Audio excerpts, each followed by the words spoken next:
Hello, my beautiful Sagittarius family. I saved the best for last. You guys ended up being the last people I talked to this month, and what a treat. What a treat to talk to you all. You know how much I love our chats, and I love diving into Sagittarian energy.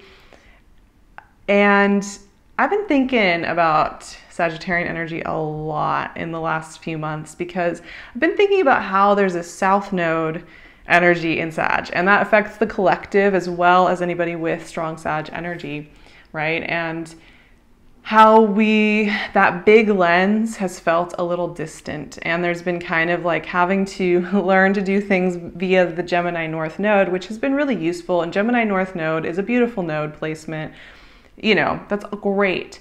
But it has been sometimes, downplaying that big picture, bold, juicy, flavorful Sagittarian way of learning, doing, imagining, playing that honestly, y'all, I miss it. I miss that bold, courageous, fiery Sag energy getting lit up in the conversations in that way. Like, I really, really miss it on the collective. I'm glad we have the Aquarian energy that brings some of that boldness, but it's a different sign. But anyway, then it was really interesting because I sat here feeling through Sag energy for April 2021. April is big and bold. It's got a really bold, almost, brazen isn't quite the right word, but it's very vivid. It's very playful, and burgeoning is a great word for it. Blossoming, burgeoning, colorful. And I was thinking about it too because a lot of the month is Aries season. Until the 19th, we have Aries energy getting lit up by Venus, Mercury, the Sun. They're all moving through here. And we have a new moon in Aries as well. This is great for Sagittarius, right? Fifth house energy just lighting up the heart chakra. And I think about how the message that came through for me is you're allowed to zoom out again a little bit and play in that expansiveness again. And the thing that I would say about April for you all, and this is the message that came through just very intuitively as I sat with your energy today before we came here to talk, gently start. You don't need to rush and go straight from looking through the microscope at the details and being in the present moment to zooming out to the big picture really fast. I think gently opening yourself up, gently zooming back out, and gently pointing your compass in the direction you want to go is really great this month. I think you use that fire energy that's in Aries this month to your advantage. Play with it, let yourself play. Don't take getting into the big picture lens too seriously either. Sometimes we can get into a project where it's like, yeah, I'm gonna like reclaim my fire, I'm gonna reclaim my independence, I'm gonna reclaim my Sag ways. And we get really focused on making sure we're doing the homework for that, making sure we're like going hard. And that is something I wouldn't necessarily recommend because we want something that's sustainable, right? We want to take something, we want to start building things in April that we can sustain all the way through 2021, because 2021, you're going to start to notice the energy does get better. It picks up, it shifts. We're starting already to see that and work with that in April. Like, April's one of the first months where there's a really distinct, like, we're in a new phase now, and therefore we've got to start thinking and doing via who we are now, how we've come out of this now. But we want to be sustaining too, because we're building a lot of things for next year as well. And we're doing a lot of prep work, especially Sages. Plant those seeds, start getting those sparks going, start playing, start exploring. I got to start shuffling. And start putting your compass, getting your things in order, looking for your North Star, tapping into your North Star, which is basically another way to talk about your soul, right? Like your deep inner being. You, the way you are right now in this April, or whenever you're listening to this, is good. You don't need to put on a show. You don't need to like put on a Sagittarian show to entertain everybody and lift everybody up the way that you think you do. You just be who you are now. Relax. Judgment. Ooh, interesting. Complex card right out of the gate. Let's go. Let yourself just create what you naturally want to create. Three of Wands. Ooh, Three of Wands. Hello. Speaking of big vision, Sag energy, ninth house energy, philosophical energy. Ooh, love it. There's no need to force yourself to be anything this month. Just watch what's naturally flowing. Devil, my goodness, this card is just showing up this month. And I think that's really interesting. There's a message going on here that's apparently affecting several signs and it makes sense to me, and we'll get into it. There's a big message here of liberation, Sages. You know what it makes me think about, Sag? I love you guys. You are free-spirited. You are fun. You are playful. You're just some of my favorite energy ever in the world. And Nine of Cups. Okay. I see where we're going here. And I think people often perceive you as those things, as being free-spirited and able to roll with the punches and able to always pick yourself up and be optimistic and all of those great qualities that is Sag to me. But there's also another side to Sag, which is you can get really stressed out. You know, it's stressful when you feel like that's the role you have to play all the time, and it can feel almost like a burden. It can feel like almost an overwhelming role to play. And it can feel almost like a prison. And that's where I'm saying, like, after this kind of huge energetic shift that we've gone through over the last year, and especially over the last few months, and where we are now in April, it's like you get to still be that big vision, philosophical, playful, wanting to have a great time, explore, zoom out, daydream in big ways person, but without maybe the pressure of the performance. And I'm kind of seeing that in these cards.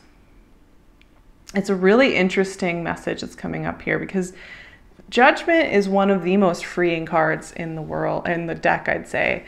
It's one of my favorites. It is a complex card. It has to do with deep self-forgiveness and release around the past, about, you know, it could be about other people that you feel like you've had to hold on to something, or it can be about how you've perceived yourself this last year, or in other times in your life where you felt like maybe you failed, or maybe you haven't done enough, or maybe you've started to write a version of yourself in the past that isn't as courageous and bold and brave as you want it to be. Whatever it is, Judgment is about releasing that and letting it go, just letting it fall away. It's about looking at those places that are maybe painful or full of grief and finding peace with them, and peace and compassion for yourself more than anything. Judgment is also, you know, getting close to the ends of the major arcana. So this is the point at which we are closing out anything we can't bring with us for the next phase of life, right? Things that we just don't need to bring with us. Things that, in order to move forward, actually, it is time to just find peace with, you know, and just take that weight off our shoulders, take the onerous task of carrying it around and looking out for it and trying to fix it off of our shoulders and letting it be. And that is very, very healing. And there's a liberation there. And it's so interesting to me because the Judgment card, you know, is right next to Three of Wands, which is a card of forward motion. It's a card of, you know, the tagline for Three of Wands is classically, your ships are coming in. When you've sent out wishes, when you've set out dreams, when you've sent out ideas, and the answers are coming back to you, the results are coming back to you, the connections are coming back to you, the horizon is opening up, the fog is clearing, you can see your way. And I find that, you know, these two kind of go hand in hand often, until we are able to put down the thing that we think we need to hold on to. And it doesn't always have to be like damaging family history or anything. It can even just be something that we feel like we have to keep doing the same way, right? As soon as we put it down, suddenly the thing we've been like waiting, that phone call we've been waiting for, that email we've been waiting for shows up as soon as we put it down. And so there's a message here about that. And it goes back to what I was saying intuitively about just don't feel like you have to put on your sad show. Just be you, just relax into you and trust that that's plenty. Like that is so much vibrancy and brightness. Believe me, it is. Even if you in your mind feel like it is just it's not enough. You need to do more. You need to be bolder. You need to be more Jupiterian. You need to be more fiery, because that's what people expect. Believe me when I say that you bring that. Even when you think that you aren't bringing it, you're bringing it. It goes back to that, and judgment is part of that, I think. And here's what's really interesting. We keep going back and forth between these cards that are about the past and where we've like been repeating cycles over and over and over again and letting go of them, and then coming to greater peace and joy. So there's a really strong message about this, because, you know, we had Judgment, then Three of Wands, and then we come back and we do Devil. And like I said, this has been showing up for a few signs. And what's really interesting about that for me is this is about routine, obsessively doing routines, doing the same things over and over again, feeling like we have to keep doing things over and over again, feeling like we can't even imagine getting out of that. And this is interesting for me in the context of you Sagittarius, because like I said, gently zooming out again, right? Gently allowing the focus to get big and bold again. Letting ourselves play in the fantastical nature of the big things we want to do in life. And how much fun that is, and how much fun it is to relax into that mental modality. Isn't it so great? And I feel like there has been this emphasis on, okay, we're not going to think in those terms. We're just going to have to think in this small, cramped box. We've almost gotten used to the devil energy. And the thing with devil energy is it's not inherently bad. It can be really useful if you've got to focus on something, if you really need to like get in there. It's very important for when we're looking at a root system, when we're looking at something deep down in the core of us that we need to address. But if we stay in the devil energy too long, we start to go crazy. We start to feel imprisoned. We start to feel trapped. We start to repeat ourselves. We start to get obsessive. And that is always, that's a place that it never yields new results. We just stay, right? And I think the devil for me, it represents kind of the trappedness that a lot of Sagittarius have been feeling, and Sagittarian energy has been feeling with that South Node and with the way the world's been working. And there's been this lack of permission to just be your Sagittarian dreamer self. And there's been a stripping away of that in a way, which can be useful, right? Because then we can see with different lenses. And I think it's important to always balance out whatever our innate natural tendencies are, to be able to see from different perspectives. But I think when I see the devil, what I see is it's okay if you feel a little bit like, I'm a little nervous to step back out. I feel like I need to just keep myself small. I need to keep myself in the same shape because I know how that works and I know that it'll be okay. The devil is a reminder that if that's coming up for you, be patient with yourself, be kind with yourself. But here's the thing. The devil is surrounded by cards that have to do with joy, with play, with expansion, with ease. And Three of Wands is all about that big vision, and Nine of Cups is all about the ease with which we think of that big vision, right? For me, Nine of Cups is about the dreaming and the playing and the relaxing that feels just so good, that like when we daydream about that thing, you know, that creative project we want to do, that trip we want to do, that person we want to see, it just is a nice daydream. It is just a nice concept. It doesn't feel heavy or overwhelming or like we're trying to force ourselves to dream of big things because we're supposed to dream of big things, right? It's dreaming of things that we actually want. Nine of Cups is also about just feeling safe emotionally, feeling safe and relaxed enough emotionally in order to dream, in order to emote authentically. And you know what, like I said, when I look at this reading, it's really interesting because it goes back and forth. The Judgment and the Devil cards are about releasing those patterns that keep us tied underground, right? And the Three of Wands and the Nine of Cups are about expanding back out to that big vision and letting ourselves be fully who we are in a relaxed and joyful state. And here's the thing. It's obviously we're learning a lot having something like the South Node in Sagittarius. However, we need Sagittarian energy in this world, maybe now more than ever, right? We need that buoyant, playful, philosophical energy to come back and help us out. And it doesn't mean you have to carry the world on your shoulders. We're gonna leave that to the Aquarians. No, I'm just kidding.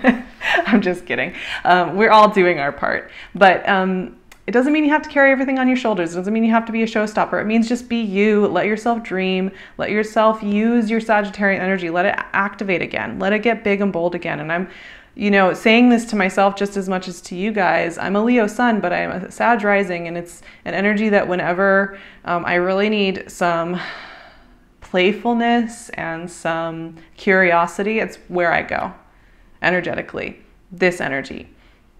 And I want to just make sure I'm giving you permission to just go there all the way again, and do it gently, do it softly, take your time, make sure you're resting in between. Also, with those Judgment and Devil cards, seriously, do not feel like you have to keep yourself trapped in a tiny box this month. If you are feeling those shifts, pay attention. Pay attention, pay attention, pay attention. If you are feeling locked up in something, pay attention and start dreaming about how you want to shift. It's so important that we don't get Sages locked up into tiny pretzel shapes. I'm not living in that world. No, no, no. We are going to be we're going to be reactivating this Sagittarian energy. So I would love to hear how your April is going.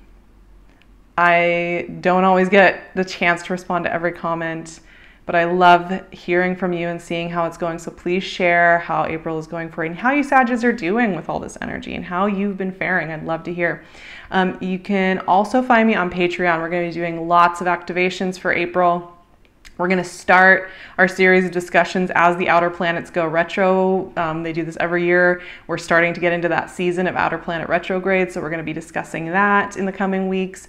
I'd love to see you over on Patreon. It's a really great way to support me and to connect with me and connect with an amazing community.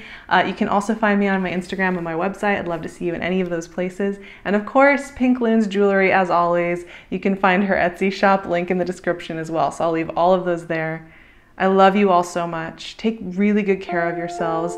Dream big. Be your fiery, beautiful selves, and also relax into it. Relax into being your big, beautiful selves. And I will see you all in May. Sending you my love, darling Sagittarius.